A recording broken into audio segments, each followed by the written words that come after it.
So based on last class, depending upon the medium properties, how this reflection in case of normal incidence, how it has been going on, all the things, how this it has been forming this VSWR, that is standing wave ratio, voltage standing wave ratio, and depending upon the impedance, how this having this SWR, and there's the reflection coefficient, transmission coefficient, all those things. So we have this preliminary idea about this. So based on this, we have a problem which we're going to solve.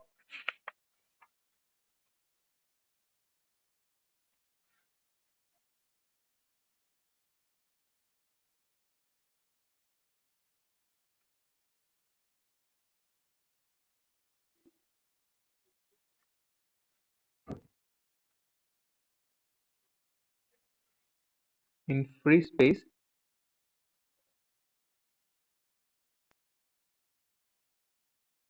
a plane wave with hi is 10 cos 8t minus beta z ax ampere per meter is incident normally on a lossless medium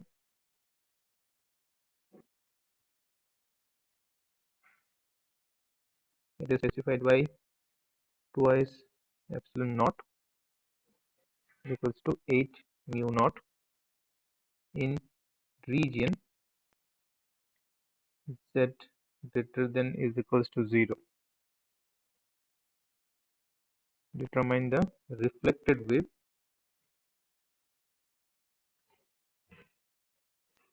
hr er and the transmitted wave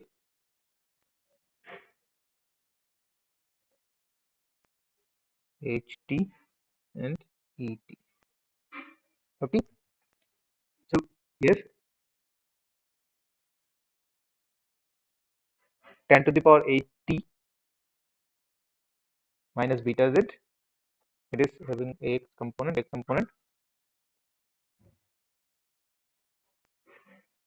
Clear? So medium 1, it is free space, and the incident wave from the free space, it has been going towards the medium 2, which has been specified by this parameters, and it is incident normally at the interface. We need to find out the reflected wave and as well as the transmitted wave. So here omega is known, beta is unknown, the direction of wave propagation it is known, then magnetic field component is also known. As it is free space in medium 1, then medium 1 intrinsic impedance also known. So for this known, from this known quantities, we need to find out the result.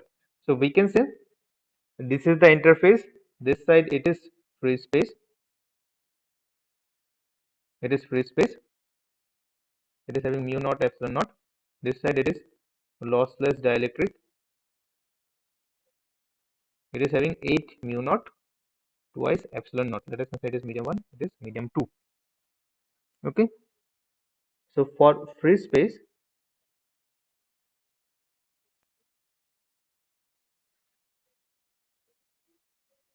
omega is known, so we can find out beta 1, it is omega by c,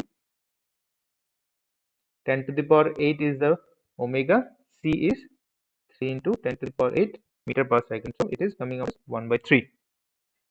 Eta 1, which is free space intrinsic impedance, 120 pi.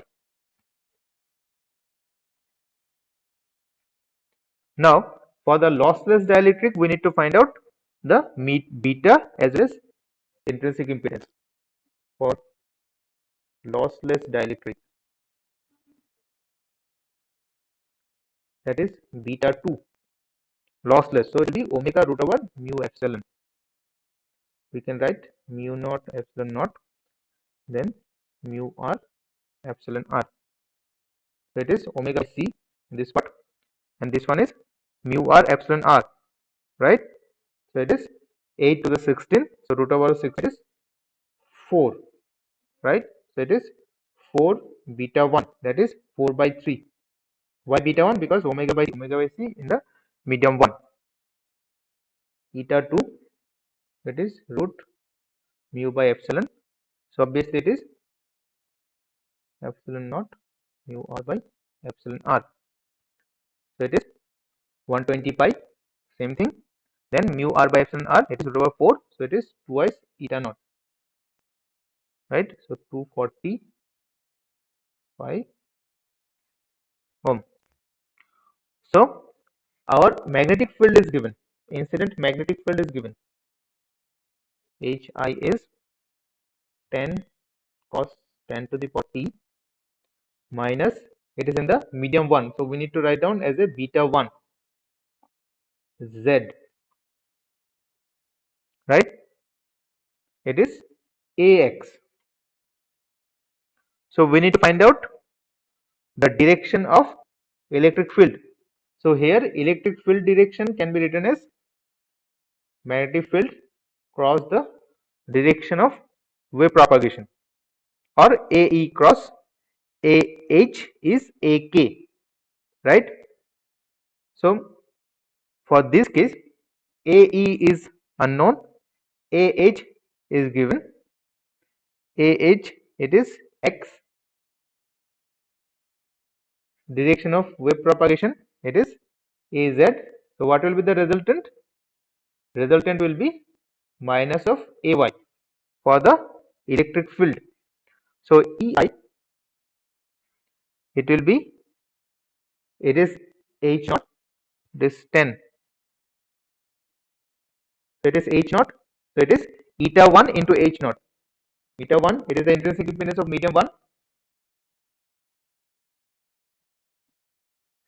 into H naught, that is your E naught cos omega t. It is in the medium 1, beta 1 z. The direction is minus of AY, right? So H naught we know it is 10, eta 1 that is eta naught. So it is 1200 pi cos omega t, beta 1 is z by 3, we can write, and it is along minus AY. So it is our incident electric field, right? So now our main task is to find out the reflected and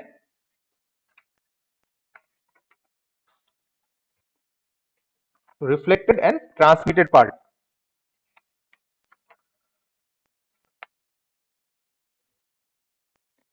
So for the reflected or the transmitted, we need to go with the reflection coefficient, as well as we need to go with the transmission coefficient. So we are having the incident, we can easily find out the reflected, right? So what we know by incident, it is the reflection coefficient gamma, which is eta 2 minus eta 1 by 2 minus eta 1, right? So eta 2 is your twice of eta naught, and eta 1 it is eta naught. So it is not like this. It is coming out as 3 1, right? So your reflected field is 1 by 3 of incident. So therefore reflected electric field, it is minus, it is 1 by 3 is minus 1200 pi by 3 cos 80. It will be reflected, so it is in the minus z direction, so that's one will become plus z by 3 AY. It is the, yes, it will be millivolt. This one should be millivolt per meter. This one should be millivolt per meter. Any confusion on this? Why I have written this one as plus? Because reflected. So incident, it is the incident. Reflected is in the opposite direction. So from this we can also find out our reflected magnetic field. So it will be, reflected will be same.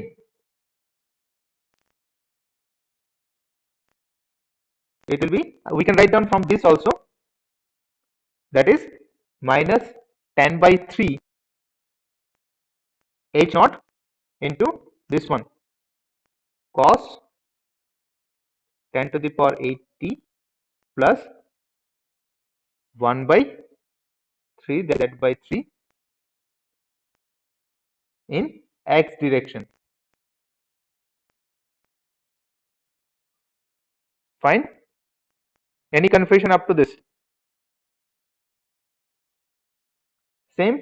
It is for our reflected. This is for reflected. Now we need to go with our transmitted. So for this transmission, yes, yes, yes.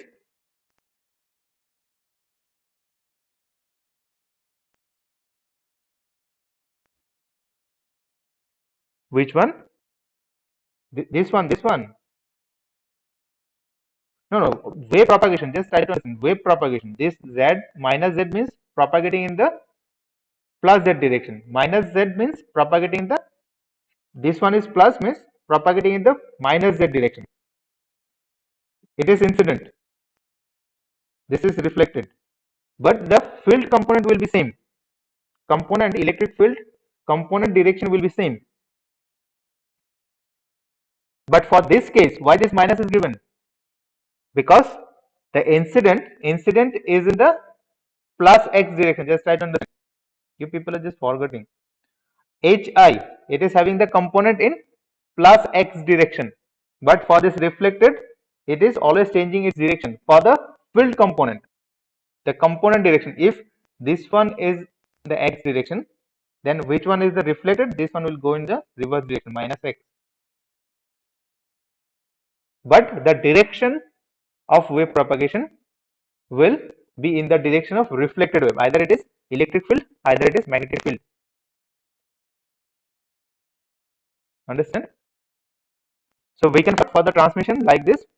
So 1 plus gamma, it is coming out as 4 by 3. So therefore, it is 4 by 3 of incident.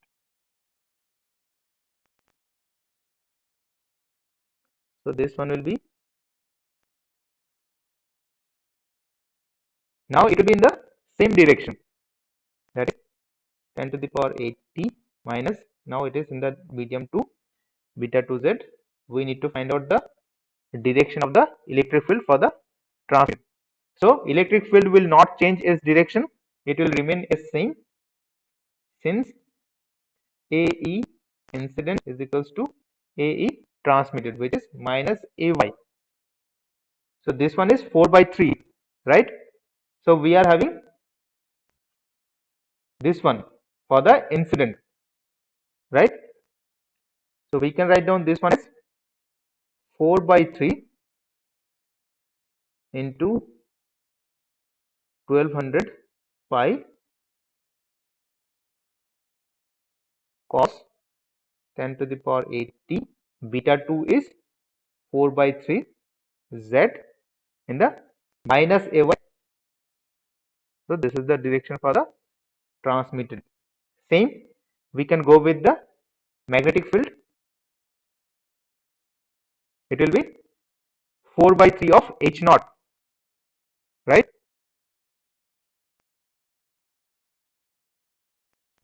So this one will be 20 by 3 cos 10 to the power 8t minus 4 by 3. Now transmitted will have the same direction of the incident for the component. So we can write simply as x. It is milliampere meter. This is millivolt per meter.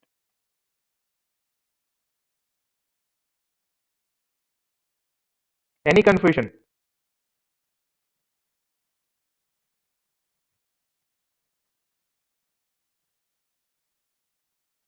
Anyone having any doubt on this?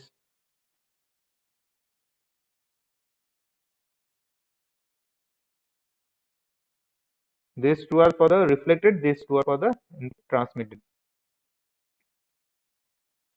Any doubt?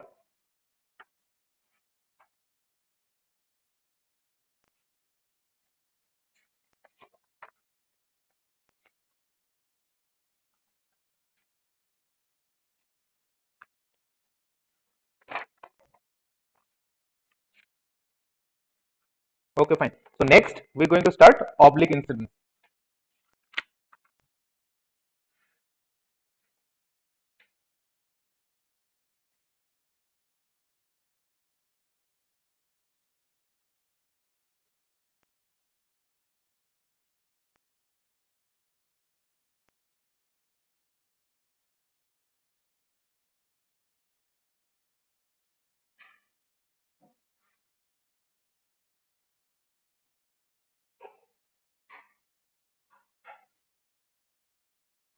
So for this case, we considering a uniform plane wave in a lossless medium like this. The expression we supposed to change, considering a uniform plane wave in a lossless medium like this.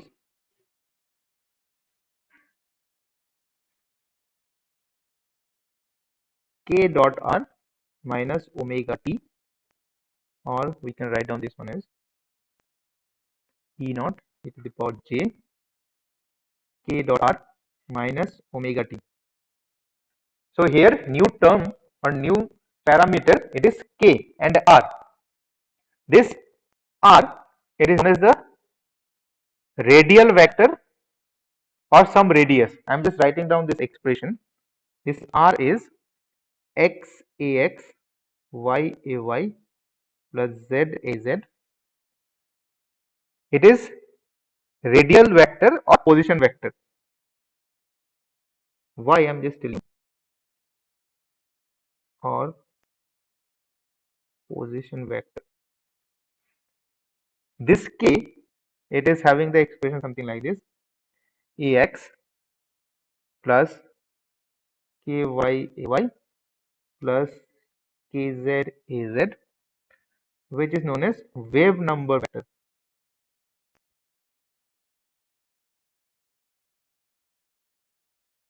or propagation vector. So for this oblique incidence, so when the wave is been propagating and it has been coming to the plane of incidence and it is on the interface, so it can make any angle for this electric field and for this magnetic field. It can have any angle with respect to the normal on the interface. I'm just drawing for your convenience. Let us consider this is the interface. This is some kind of interface. This is the direction of wave propagation.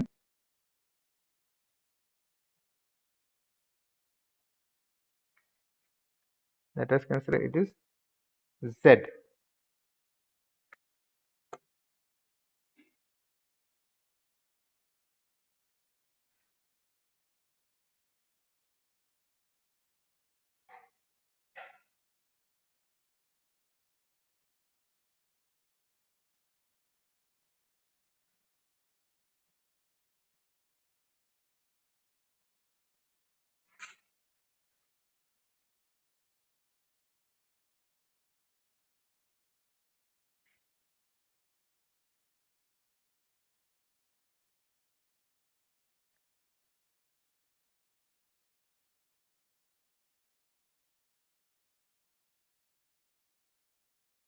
Is the direction of the normal. Okay, so you will find this electric field may have component in x direction, in y direction, in z direction. It may have component either any one of them or all of the components, depending upon the direction at which this wave is being propagated. So for this case, we having the direction along z.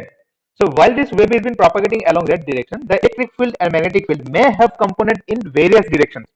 Till now, we have been considered for the normal incidence. We have considered that if we have the electric field in the x direction, we can have the magnetic field in the y direction, and the propagation in the z direction. Direction is fixed. Either if we are having the electric field in the y direction, magnetic field will be having the x direction, and according to that we need to select the direction of propagation. Now, if we are having more than one component of the electric field, let us consider we are having x and y electric field x and y. So obviously magnetic field will also having the x and y, but our direction of propagation will remain same because that z is always having the orthogonal relation with rest of the two coordinates, right? So this k vector will give you the identification of the components of the electric field, either they are in the x direction, either they are in the y direction. So if we are having all of them, according to that we need to find out our magnetic field. If we are having either of them, we need to find out the direction of the wave propagation. Okay, so this k is known as wave number vector, so or simply wave number. So you can think of something like that. Wave number vector or wave number will tell you the number of waves per unit distance, number of waves per unit distance. So if this kx or ky or kz, this kx along ax will tell you how many waves are been propagating, how many cycles are been propagating for a particular angular frequency of the signal, how many waves are propagating in that direction, that is electric field, how many waves are been propagating along y direction, how many waves have been propagating along z direction. So accordingly we need to choose the direction depending upon the field component. So we can say this wave number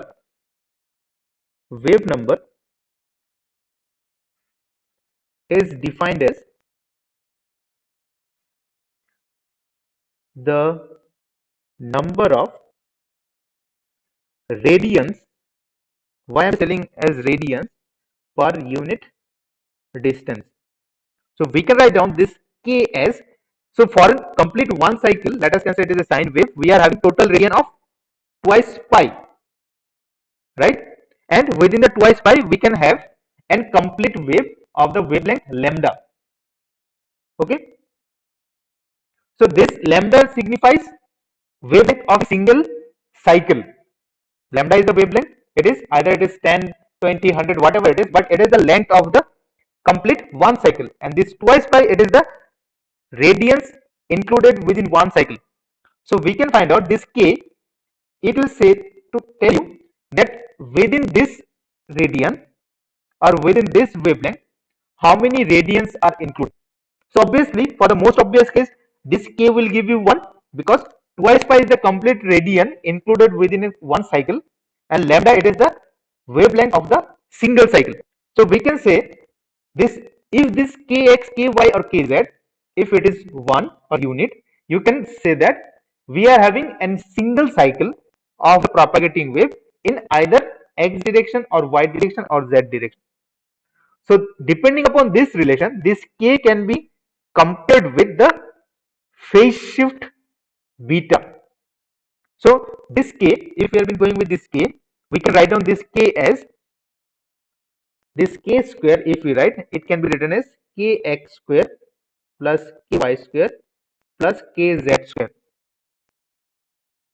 So this is the magnitude of k.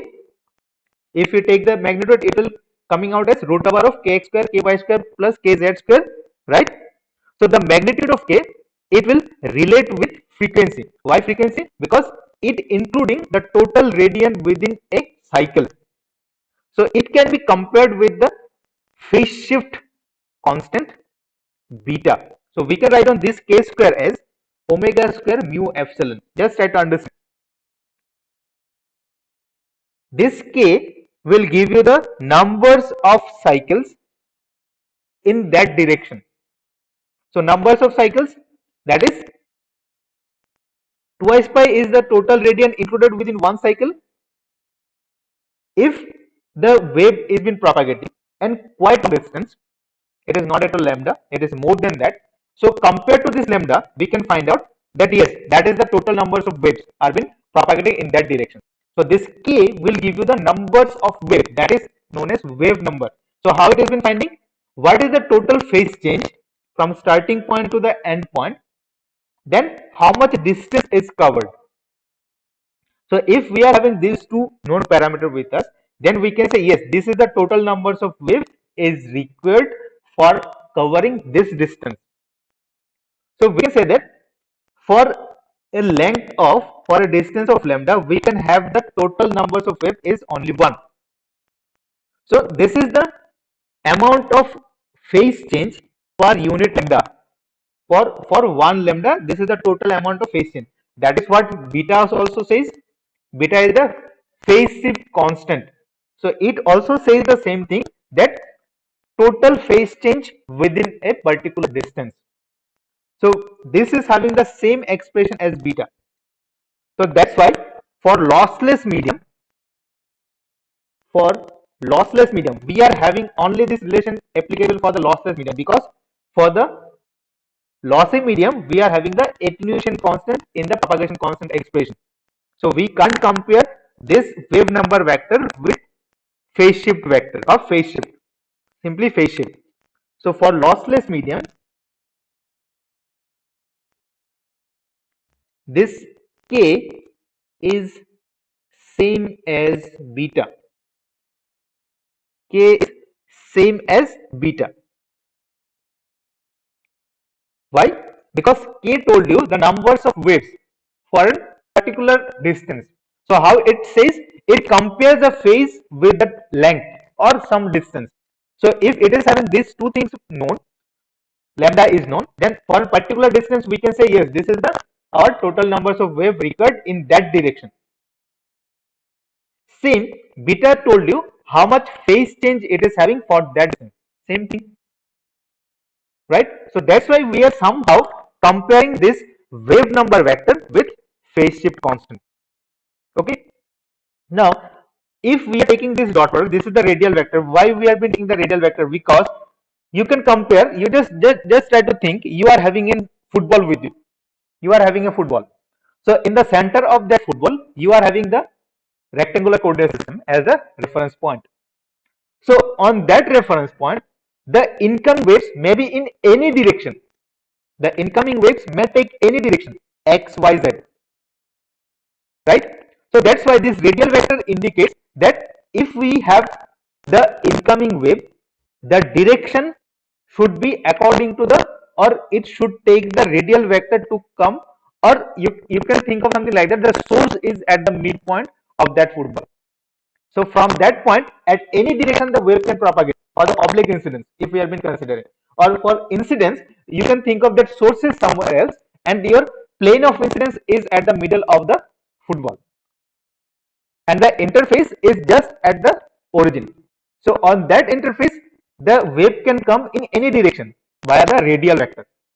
So obviously, for the sphere, we are not at all been going with this rectangular coordinate system. We have been going with the spherical coordinate system, right? But for our convenience, we have been using this radial vector as a rectangular coordinate system. So if we have been going with this k dot r, it is x ax dot ax is 1.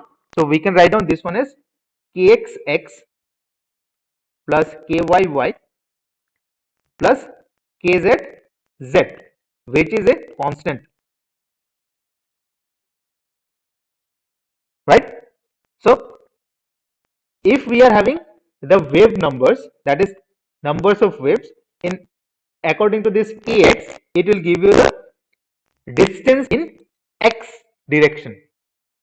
If you are having the field components in y direction, it will give you some distance in y direction. If you are having certain field components or some certain wave numbers in that direction, it will give you the some specific distance which has been covered by that numbers of waves. That is what it says. So it will be constant.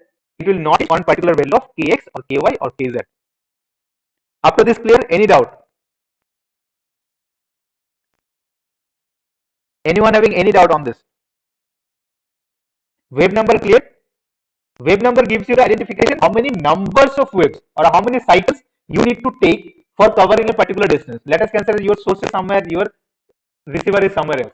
So to cover that distance from A to point B, how many wave numbers or waves you require, that is what it says, wave numbers vector or wave number vector. Either it is in the x direction, either it is in the y direction, either it is in the z direction, or the combination of these three. Fine. Anyone having any doubt on this? Very important thing, very important concept to understand. This is your medium 1, this is your medium 2. So it is having epsilon 1 mu 1, epsilon 2 mu 2.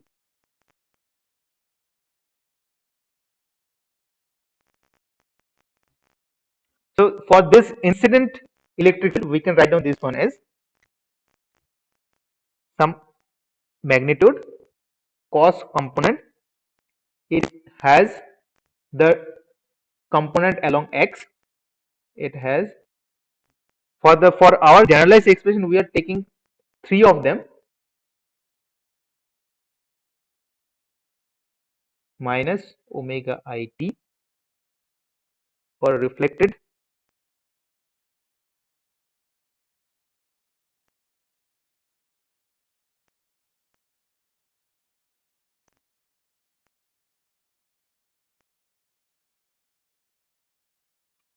for transmitted,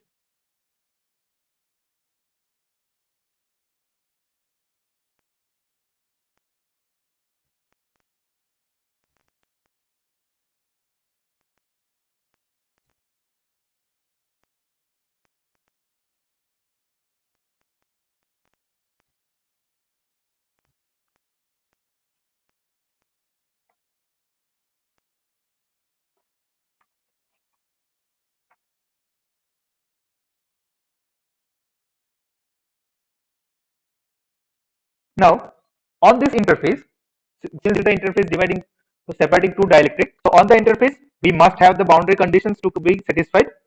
We must have the boundary conditions. So the tangential component must be continuous, right?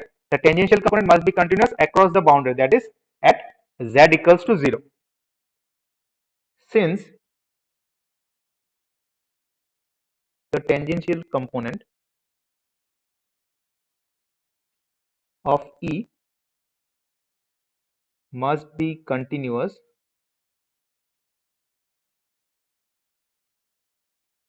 across the boundary or interface,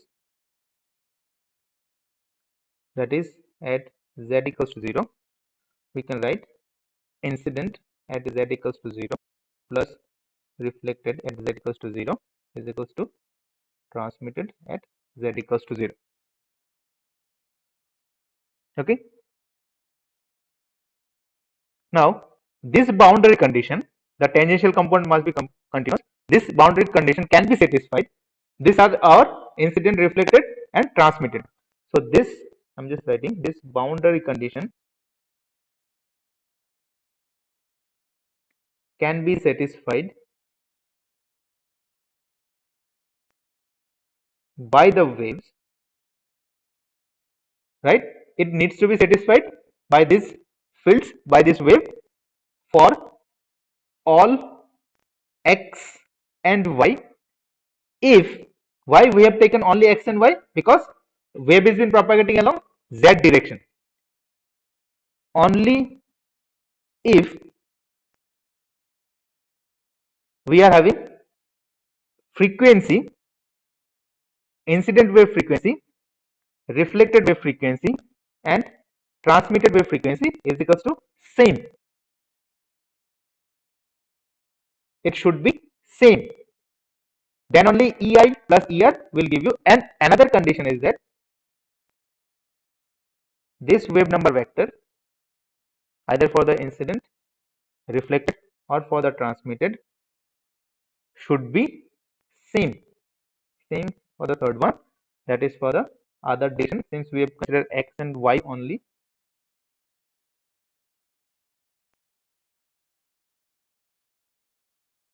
Now if we are having these three same, then what we can consider, at z equals to 0 we are having same EI and ER. These are the two parts which will have the value same as in the medium 2. So if we put these values in this expression, what will be our EI?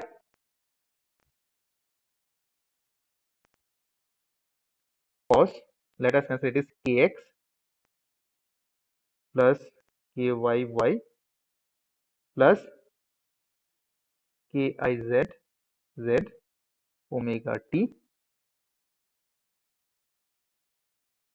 cos x kyy z z omega t transmitted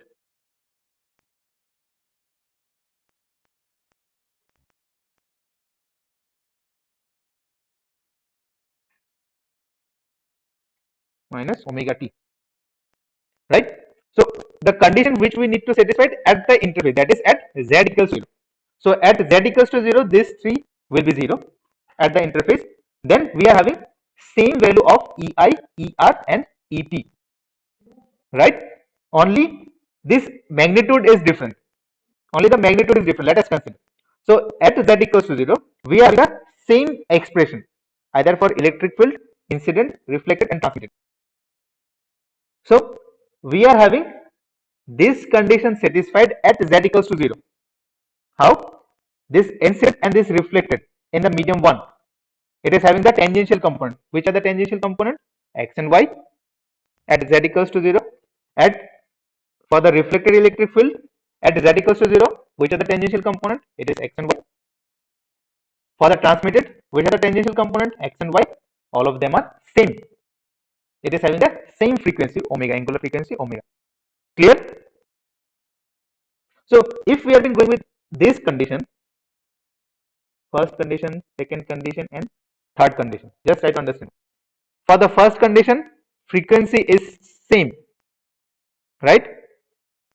For the second and third condition, it says that tangential component of the propagation vector, that is kx and ky, propagation vector k, tangential components of propagation vector are continuous because they are same. Either for the incident, for the reflected, for the transmitted, it is kx.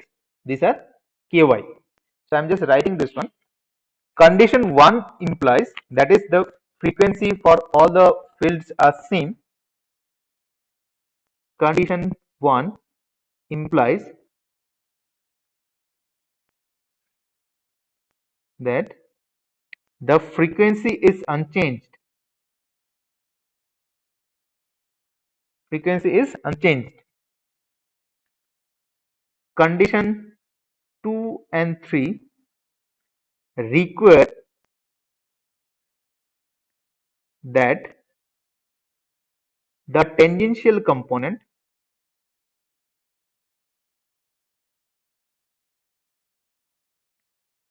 of the propagation vector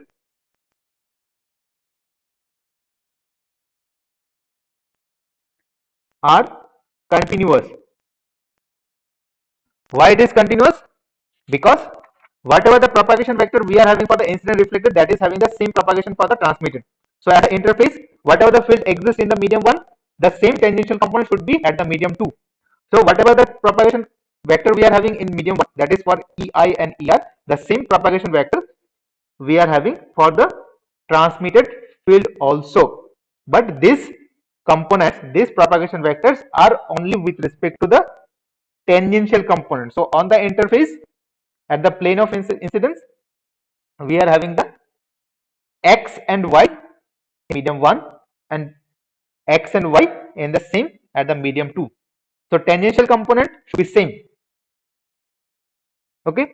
So this kx and ky, this says that it is having the same phase for the tangential component. That is called, it is called the phase matching condition. Phase matching condition. Why? Because the propagation vectors are same at the both side of the interface. The propagation vectors are same, right? So previously that was omega t minus beta z, right? So beta is same, right? For the either it is for the incidence, either it is for the reflected, either it is for transmitted. So for this case, if we are solely on the lossless medium, then we can compare this one as the beta. So we can say the beta is same, which is for this case in terms of the propagation vector. So it is having the phase matching condition. So what we can say, so this ki, kr and kt, they are same. So this means that, I'm just writing second point, this means that the propagation vectors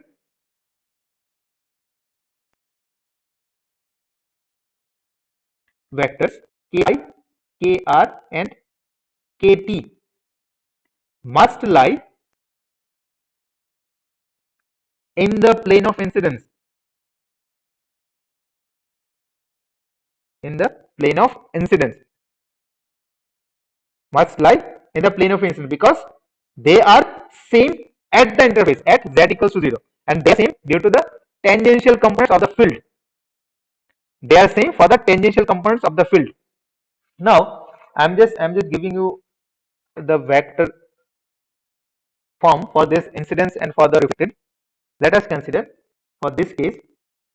Okay, let me draw here again.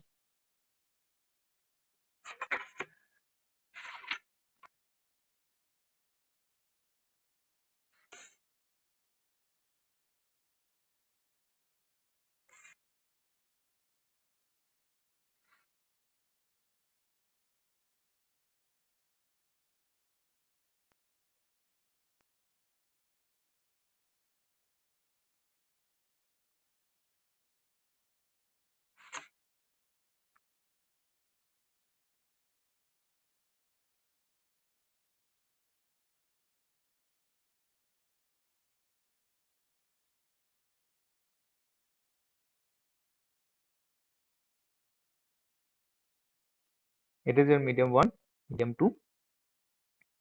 So this is incidence. We can write down this one like this.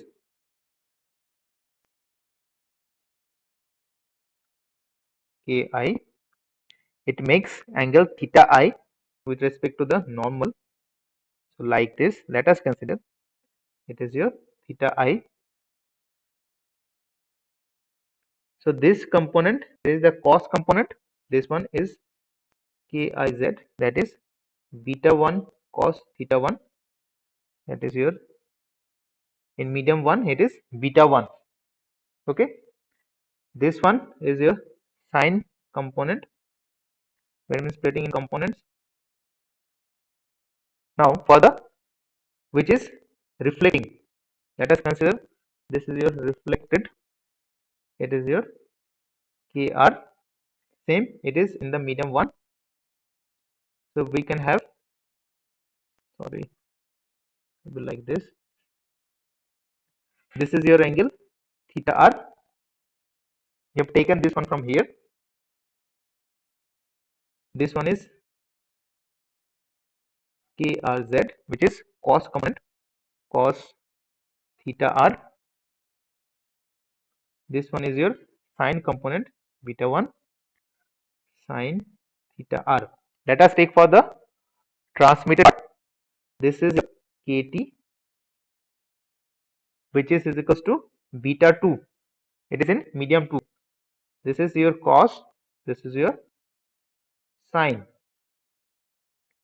So this is beta 2 sine theta t. This is your theta t. This is your cos component, beta 2 cos theta 2. So theta t.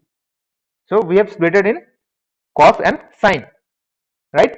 So on the interface, we are having the same propagation vector for the incident, for the transmitted, and for the reflected, right?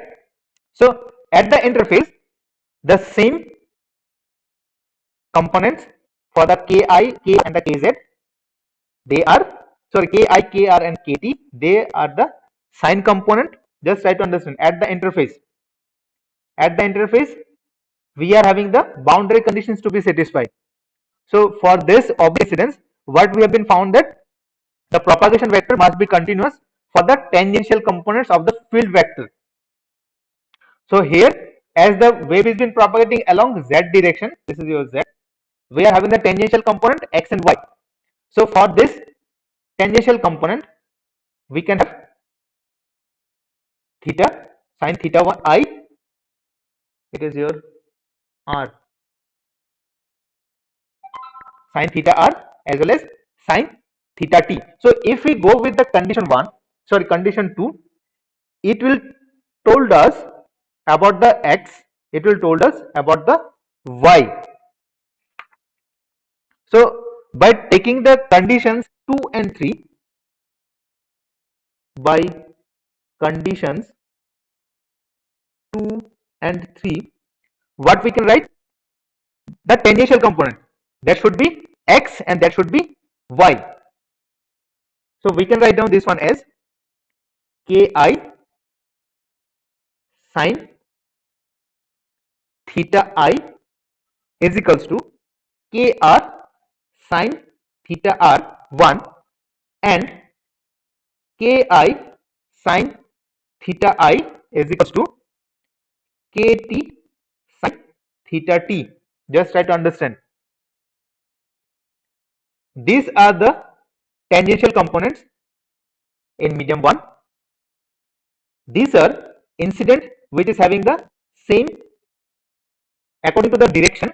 If we go with this condition, it says the y component, right? It says the y direction. So we can have both the direction x and y. So if we go with both of the condition as a whole, we can find out the tangential components. They are theta I, theta r, sorry, sine theta I, sine theta r. This is incident and reflected in medium 1. This sine theta t, it is in medium 2. But we can consider this condition at the interface only, at z equals to 0. So if we consider at z equals to 0, then whatever the incidence, it is same as the reflected, it is same as the transmitted. Just try to understand. At the interface, whatever the incidence sine component in medium 1, same as the reflected, it is same as the transmitted at the interface, but just at the medium 2. It is just at the right side of the medium 2, but at z equals to 0, at the interface, just in the medium 2. So incidence, how we have taken? By considering the boundary conditions and the propagation vectors, because all of them are same. Any doubt up to this?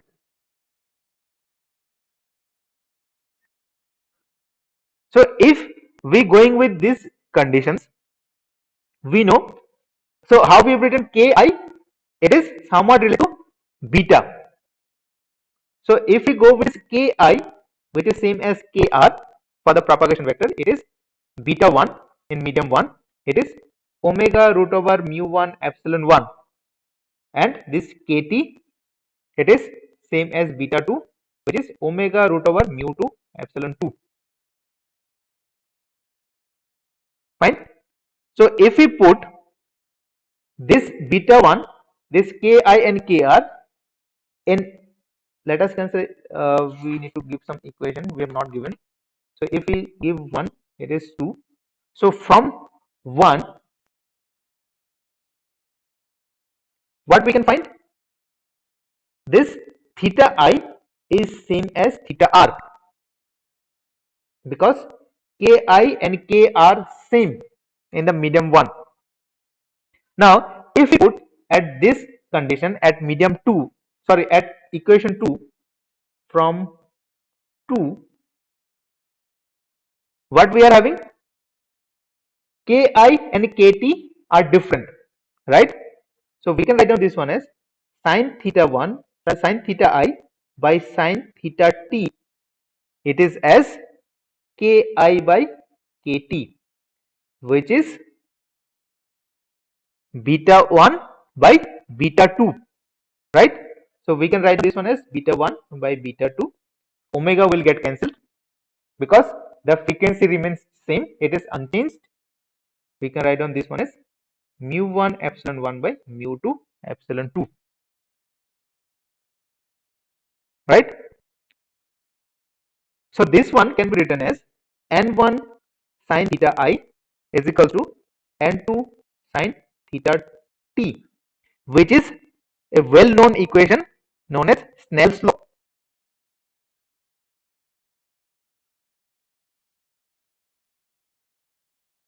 What is this n1? n1 is, we can take out c here, c mu 1 epsilon 1, we can put c in the both side, that is c by vp1 n2 it is n2 not eta, n2, it is c into root over mu2 epsilon 2, which is c by vp2.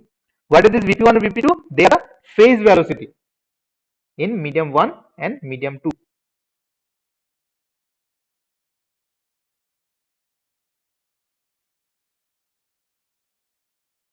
Clear? So if we are having the tangential components at the interface, so we can have the incident angle and the reflected angle same, and the incidence and the reflected angles obeys the Snell's law at the interface, where the interface is separating two different dielectric medium.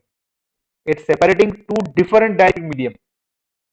None of the medium is having some conducting property because we have considered it is having the lossless medium. Up to this, any doubt? Anyone? Anyone having any doubt up to this?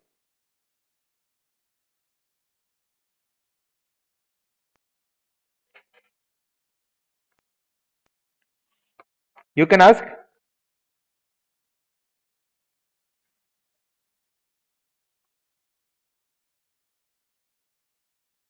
Or I will conclude. Okay, fine.